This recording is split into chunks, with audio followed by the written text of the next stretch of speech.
Hi, this is Kane Hodder, Victor Crowley, Jason from Friday the 13th. You're listening to WithoutYourHead.com. Welcome to the station of decapitation without your head. I'm Nasty Neil. And I'm Mama Creepy.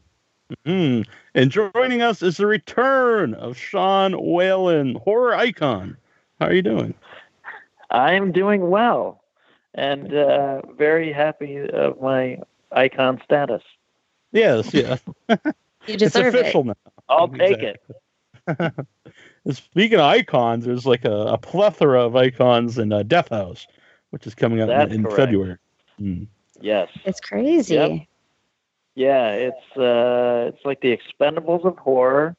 It was from an idea from Gunnar Hansen, the late Gunnar Hansen, and passed it on. And Harrison Smith took up the mantle and continued with the vision of having, all these horror icons in the movie, and it was produced by Harrison Smith, Felissa Rose. Were you? Yeah, go on, sir. And so it was shot over a year ago, if I'm not mistaken.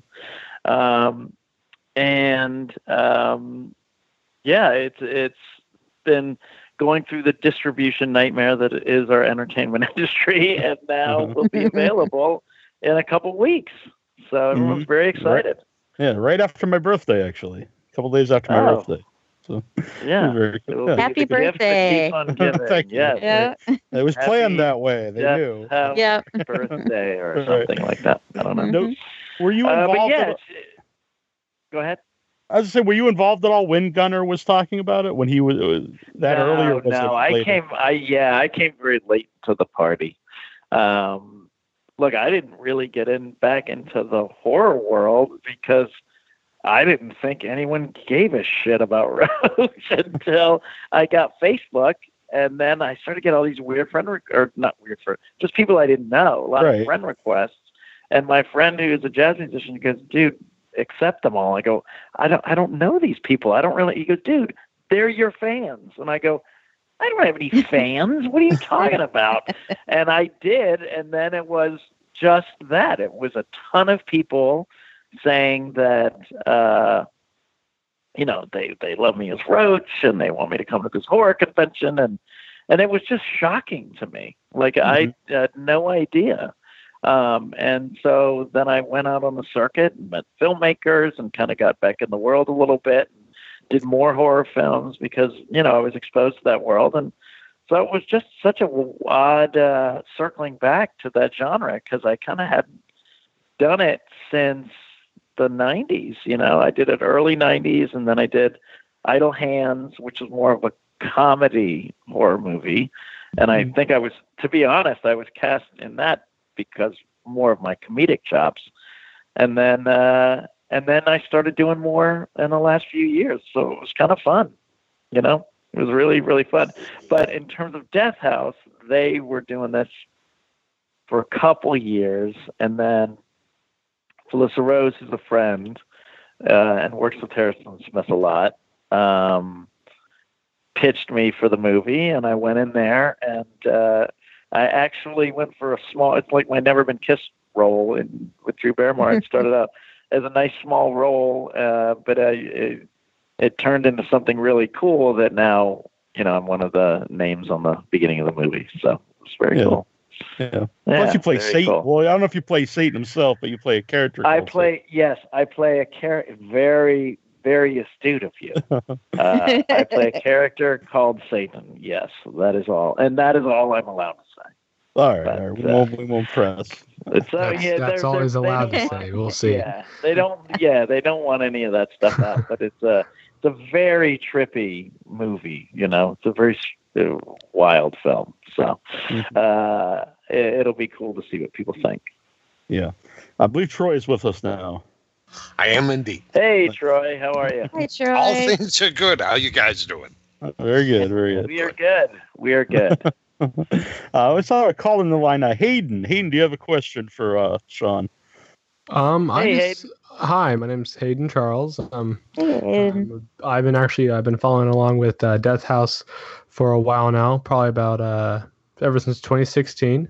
I'm 16 years old. I'm from Central Illinois, and I have a love and passion for horror films. I have a very big Texas Chainsaw Massacre collection. That's how I kind of came about with Without Your Head, because I saw interviews, with Neil just on YouTube. And here I am listening every now and then, and I am so yes. Mm-hmm. I am so ecstatic. I'm just so excited for Death House. You have no idea how insanely driven I am just to go see this film. So I hear that I've been watching YouTube videos of people at conventions, and they say it's awesome. But have you seen the film yourself? I've just been in here for 5 minutes. You have? Okay. Yeah, I saw it at one of the.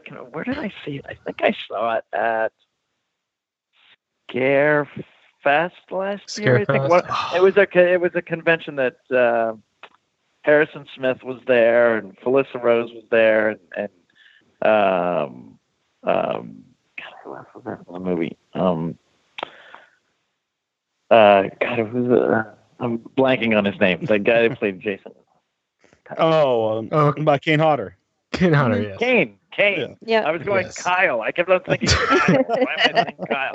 No, Kane was there, and he was very nice. He actually said, he goes, people did really well in this movie, but a couple standouts were Sean Whalen, who took something very small and made it something very cool. And I was like, oh, that's very nice. He's a very nice guy. Love Kane. And awesome. and the audience loved it. I mean, this is my takeaway. It's not a first watch movie. You're going to watch it a few times, I think. All right. Because it's very intense and very trippy, and it takes a couple of watches. And that's what I've heard, according to people who I've seen on interviews on YouTube. And I just have to say, if Harrison Smith is listening to this, he is an awesome guy. He's just so fun to tweet out to on Twitter. I try to keep up with the whole Death House in general on Twitter. And he's just so willing to tweet back to you. He's, that's not something that you would take from your average director of a film for films, but he's just so cool of a guy, and I'm excited that we might be getting a prequel. What is it? What's the prequel? What's the prequel called? Dawn of Five Evils. Dawn of Five Evils, yeah. Yes. And I am slated to be in that as of right now. You are slated to be in that. Nice. Okay. Yeah. That was my second question. So that is it for me. On my IMDb page, they I remember the producers called me and asked me and said, "Will you be a part of it?" And I was like, "Sure." So that's cool. So when that gets lined up, I'm supposedly in there, unless of course they see me drunk and rude on set. And I get fired. It's on IMDb, so it must be true. It must be. Yeah. Yeah. Right. Thank you for everything on IMDb is the gospel truth. Yeah. Exactly. Yes. I've had about 10 films on there that have never seen the light of day.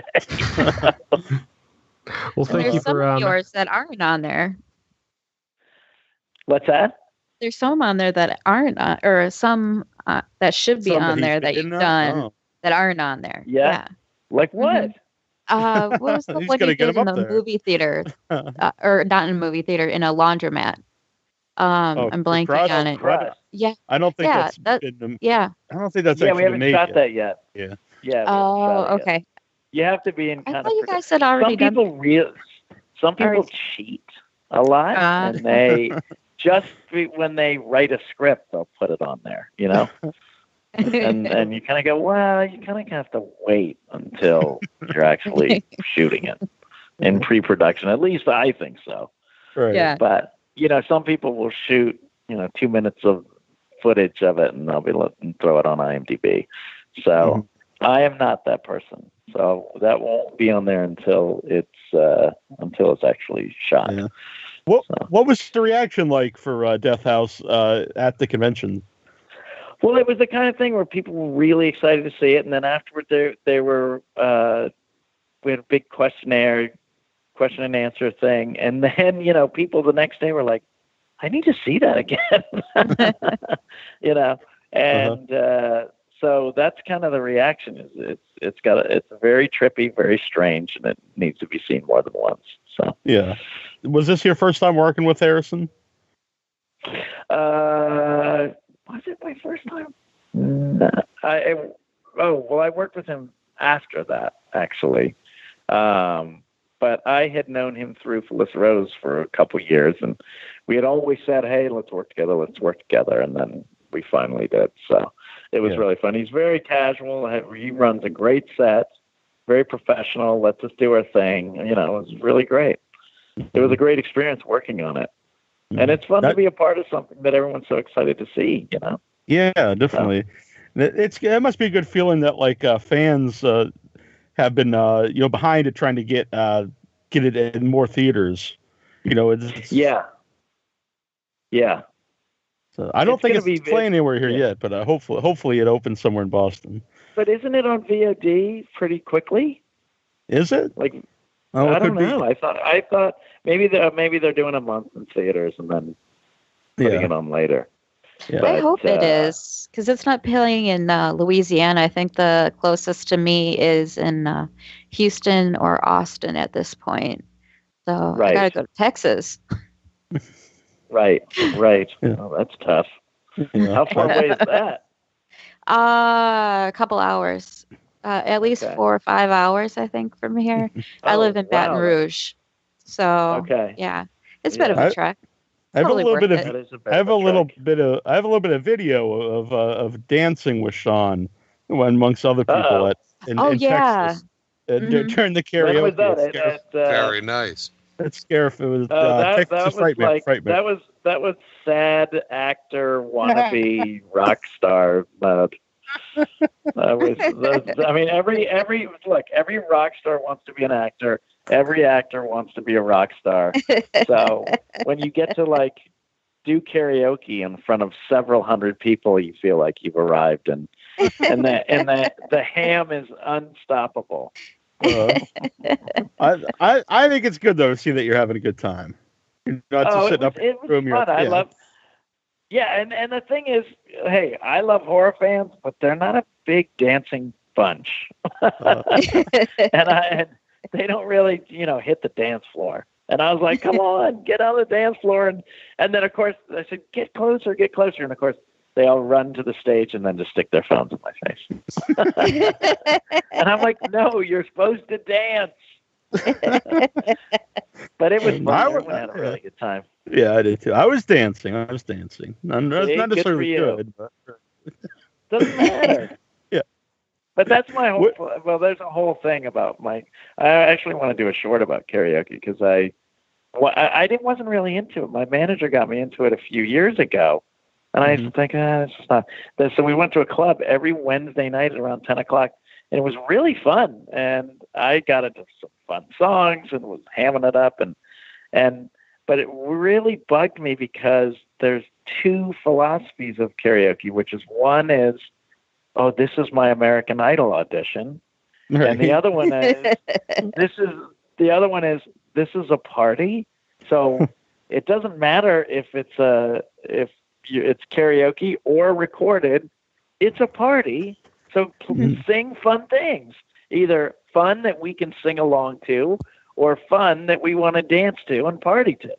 Like, do one or the other. And so then, we'd get momentum going, people be excited, and then, someone would walk up there and sing something so slow, or, and I would sit and stand and, I was like covered in sweat going, I just got this crowd, partying, and you go up there and sing a Celine Dion song? Curse you. Yeah. So my philosophy is I feel karaoke is a party and should keep the party going. It's not about you, showing us your beautiful voice. Because I certainly don't have one. I don't have one at all. I believe it's about the party. But people have, said that's not what it's about. So since I'm into the party, it can't really. Yeah.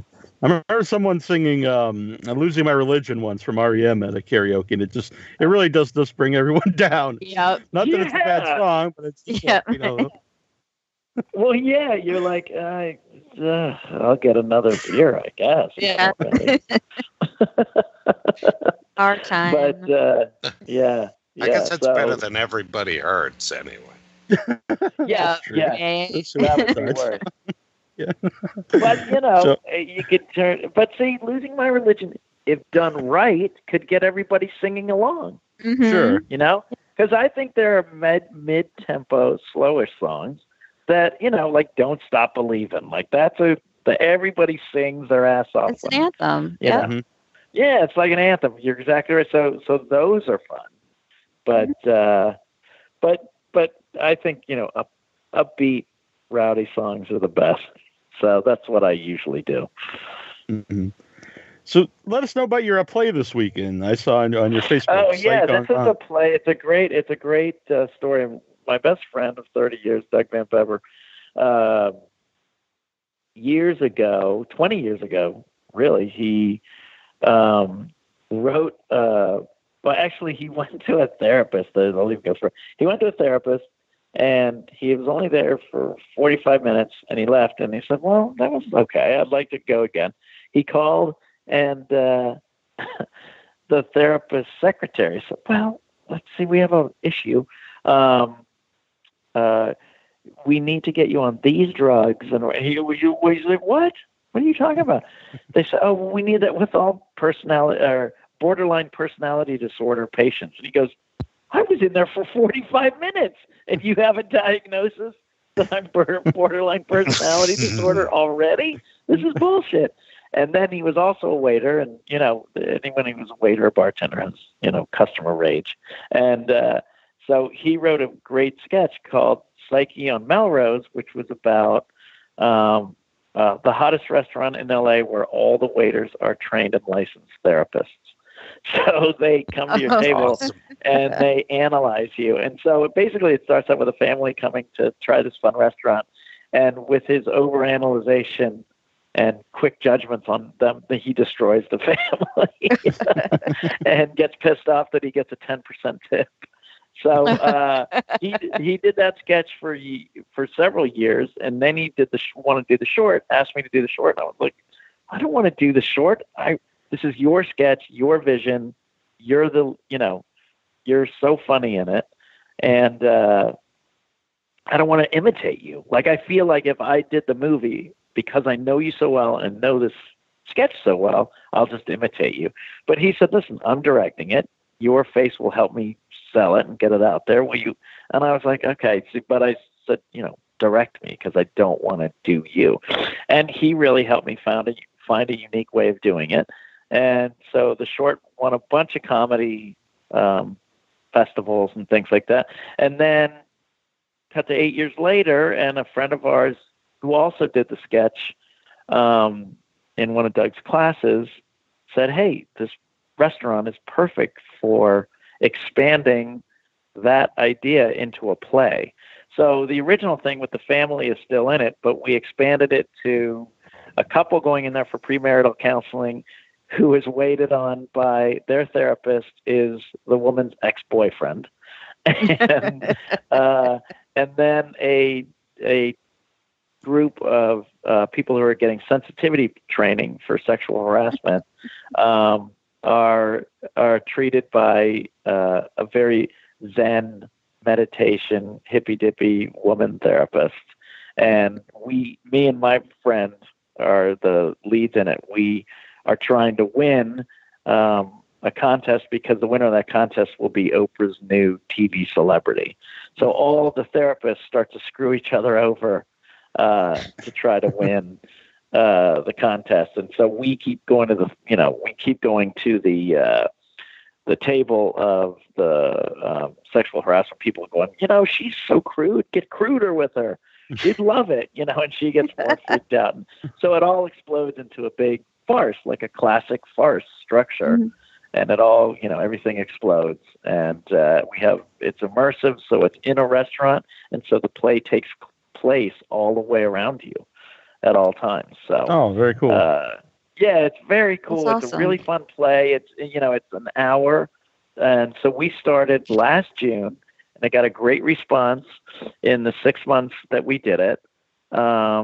or no, we only did it for 3 months. And then the place loves us so much that they extended us, because you can drink during the show. And we actually wait on you before the show. So I'm a waiter in the restaurant serving you your drinks. That's totally cool. I like that a lot. Yeah. And then when the play takes place, we're not like on a stage separated from you. We're walking around you, it's all happening all around you. And so then we got extended again from August through December. And then the place just said, will you please stick around for 2018? And we just got extended through April of this year. So it's just a fun night out. I mean, our long-term goal is we've got some interest to turn it into a TV show. And then the other goal is to produce it in other cities. So we're really excited about that. So it's just a great, it's fun to have a place to go every Saturday and make people laugh. Yeah. It's really fun. So that's a really cool idea. I like that. It's called Psyche on Vine. And you can, if anyone's in Los Angeles, you can get tickets on psycheonvine.com. I'm in every show through April, I think except one on March 10th. But I'm in every show that we have going. And, if you know me from horror and stuff and bring stuff, I'd be happy to sign it. So. Oh, awesome. That's so cool. Yeah. Now, I know you have a background in comedy before you were in movies. Yes. Did that help in when you do like a serious role or like something in a horror movie? It's like to me, it's like I play baseball, and so this is what I do for hitting, and this is what I do for fielding. It's two different parts of the same thing, but you have to know your comedy hat and you have to know your dramatic hat. And there are plenty of dramedies out there, which are a little bit of both. But usually they're kind of different disciplines, They, if you can milk an audience and try to get a rhythm of a comedy and all that kind of stuff, the drama stuff to me seems easier. Because there's not a specific rhythm, or you don't have to land a joke, or things like that you kind of have to do in comedies. But I was always a ham. I was the youngest of 4 kids, so being funny was not hard for me. But being dramatic was hard for me. But then I did it in high school. Did Anne Frank in high school. Played Peter Van Damme and some other dramatic roles. And then when I started after I went to the Groundlings, which is a big comedy place out here, I went to Playhouse West and really did drama. And I had a really good coach who knew how to say, okay, this audition, you need to do the Groundling stuff. This audition, you need to do your Playhouse West stuff. And that's kind of the way I've always approached it is, this is 2 different kind of disciplines that sometimes merge, but it only helps. Look, there's a lot of dramatic people that just don't know, that aren't funny anyway.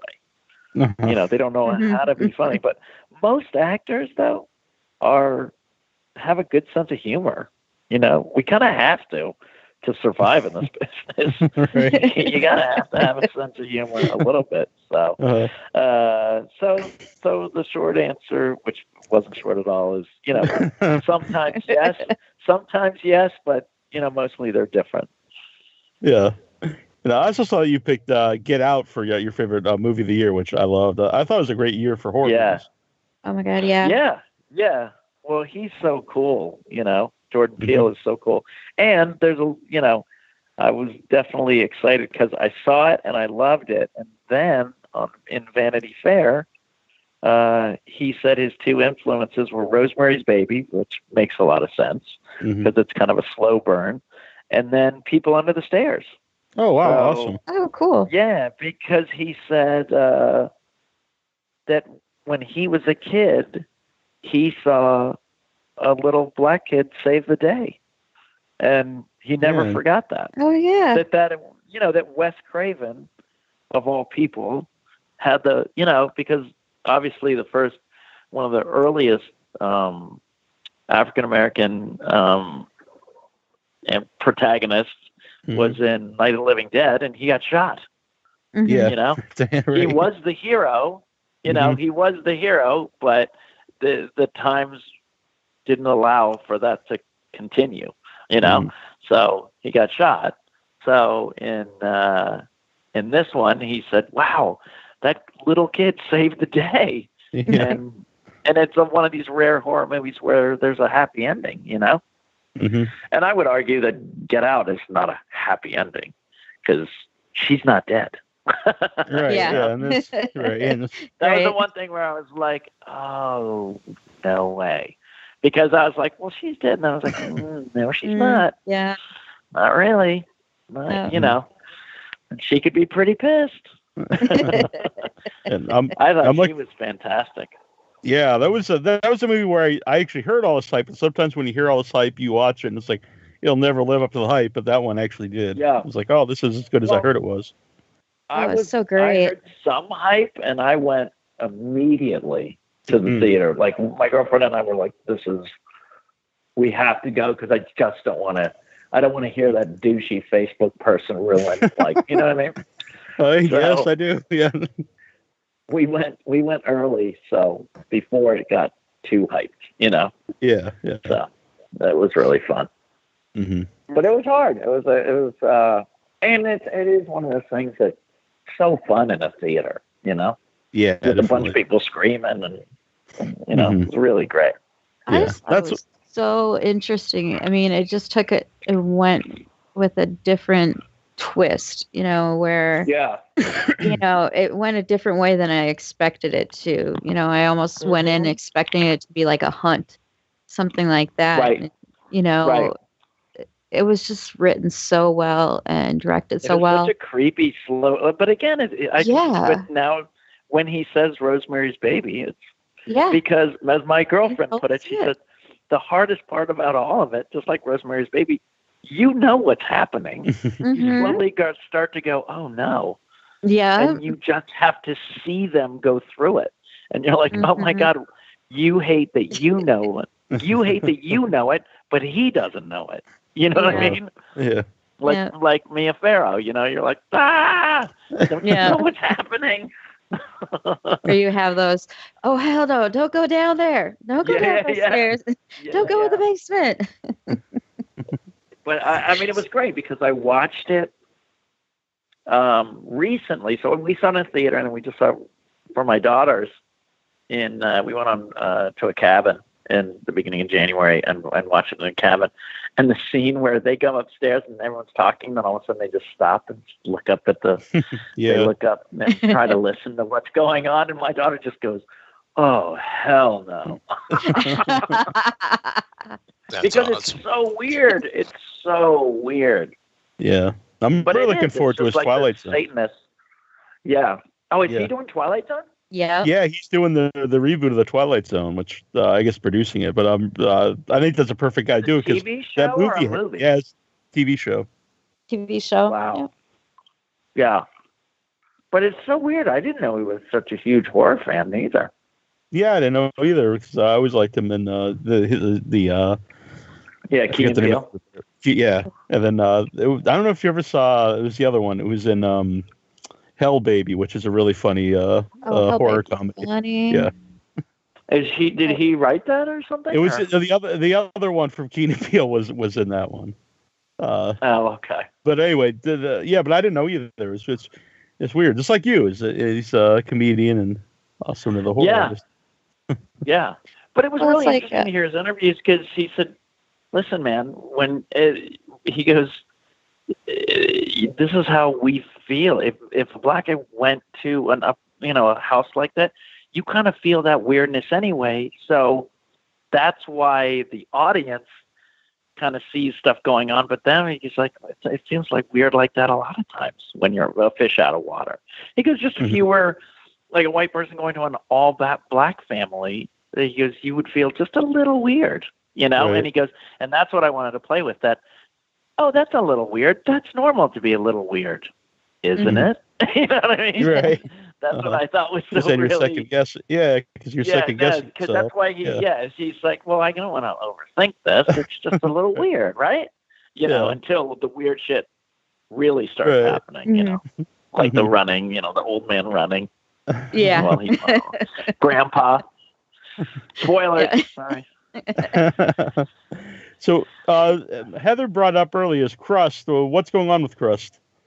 So Crust right now, it's just the Hollywood journey. And, you know, you hear about these movies like, well, they signed on and then they dropped out and they said, you know, and that's what kind of happened to me. I got early at the end of August, early fall, there's a producer from China that I met and she seemed very interested. And, you know, we kept going back and forth and they thought really, really great. And then all of a sudden, towards the end of the year, she said, "Oh, my investors are only looking for family films." And I was like, oh, I wish they would have told you that in August. So, you know, you go, oh, got it, you know. So, you know, it's always finding the journey. And it's, first of all, it's finding the person that wants to be attached to it, but then having it go in a way that it can actually go all the way. You know, it can derail so easily, as we all know. It's like, you know, Nicolas Cage was supposed to be Superman. You know what I mean? Like, there's so many things that can stop and start. So, you know, these movies take a while. There's journeys to them. So, unfortunately, I just had a setback very recently. So, I'm back on the, you know, horse looking for investors again. So. But, you know, you keep up the hustle. Yeah. So what's the best way for people? Other ideas. Oh, yeah. No, of course. That's always good to come up with a... But I remember last time I had you on, it was about Crust, and it was, I remember it was very personal to you at the time when you wrote it. It really was. It was, and it still is. It still really is. Yeah. And that's why I really want to get it made someday. Yeah. So it meant a lot to me and was kind of a piece of my life. So. The best way to get in touch with me is through my Facebook or Instagram, I guess, but mostly Facebook. I have 2 pages. I have Sean. Actually, I have one that only has space on it. Sean M. Whalen. You can friend me there because my Sean Whalen page got full, and now my Sean M. Whalen page is almost full. So you can friend me there. And message me. I have an assistant, and I go through it, and we answer everything. So it might take a couple days, but because I get a lot of messages and stuff, but I definitely respond. And that's the best. And then soon, and when I do, I will let you know. All right. I'm going to have a web page, but another thing is I'm going to be launching a charity in the next few weeks.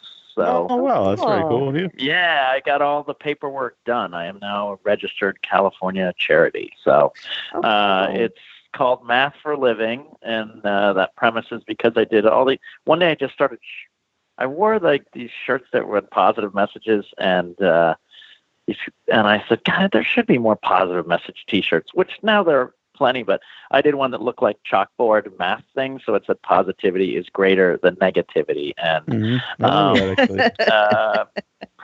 perseverance plus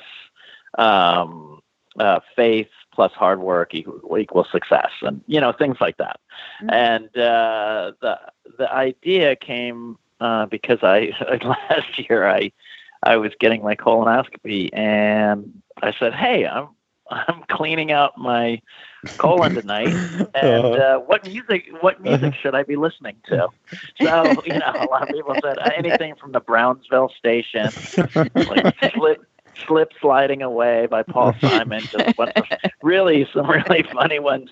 And unfortunately, this woman told me a very sad story about how her grandma passed because she literally just said, I don't want to do that colonoscopy thing. Too uncomfortable. And so she got, and the scary thing is it's the third or fourth leading cause of death in America, but it's the number one of the most preventable cancers there is. Because all you got to do is get a colonoscopy. So I'm going to sell the T-shirts, raise money through the T-shirts, and that'll be you'll get a T-shirt, but you'll also get a tax write-off. And the money will go towards flying. For this year, it'll be small people, and then there'll be an email where you can send in people that need colonoscopies or a test that they don't want to go to. And I will fly out and go with you. Well, that's very cool. Just 2 years. And what's that? I was going to say 2 years ago, I actually had 14 inches of my colon removed. Wow. Okay. I was in the hospital for many months. Did you go in? Was it diverticulitis? Yes, it was diverticulitis. They sent me home they just sent me home and then it perforated, which is very bad, and I was dying. And that's terrible. Yeah. But did you go in there because of symptoms, or did you go in for a routine colonoscopy? No, I just had a pain in my side. I actually thought it was gas, and then it turned out I had diverticulitis. And my brother had that too. And my dad had it too. My dad actually passed away from complications of it, but he was in his 80s. But all of that, the colonoscopies and stuff is the most. It's the most preventable thing. So so the Math for Living, because it's math, the number 4 in living. And the main T-shirt is, you plus us equals courage, because it's so dumb not to go. So if I flew out with you to go and we could hang out the night before and I'd take you there and pick you up, then your kids and stuff would be happy, just have, and so the goal is to build a network and get the money in the T-shirts so people can say, God, I would love to go if my cousin were, I wouldn't be scared if my cousin was here, and we'd help the cousin travel to the person. So they just to stop it's just so hard when you hear the preventable ones. It's so preventable. And people are dying for the wrong reasons. And if you take that excuse off the table and say, once you start it, that's it, you're done. Like, cause they say, well, then you come back in 3 years or 4 years or 5, whatever it is. And you can't get it. You literally can't die of colon cancer. So to me, I just think that people just need that extra push to go do things they don't want to do. And hopefully, get some women involved in women charities to go and get women to get their mammograms and pap smears. You know what I mean? I think that's great. Just, everybody knows they suck, but it really is only a day or a half a day, And then once it's over, it's the worst part. Yeah, then when it's over, it's done. Right, exactly. I think those small little preventative care things can just make such a difference. I had cancer, and it was just I had uterine and cervical cancer that was caught really early, just because I went in for preventative care. Right. It was going in and having tests, and it was caught early enough that I was able to have the surgery that I needed, and I've, been a cancer survivor 15 years now, and I've been able to watch my children go up and go to college. And, if I wouldn't have, I could have just gone for years. I know some women who do that, and I've talked to them, and I'm very open about it, because the importance of going in and doing those. I mean, none of us want to go in and have a colonoscopy. No. Nobody wants to have colonoscopy. Seriously. Yeah. Well, maybe there's somebody out there that really wants to have one. But that's their thing, not my thing. Right. But all that thing about like saying, oh, you shut your eyes and, and you wake up, and then I was like, oh, that doesn't happen. That's not the way and then it totally happened.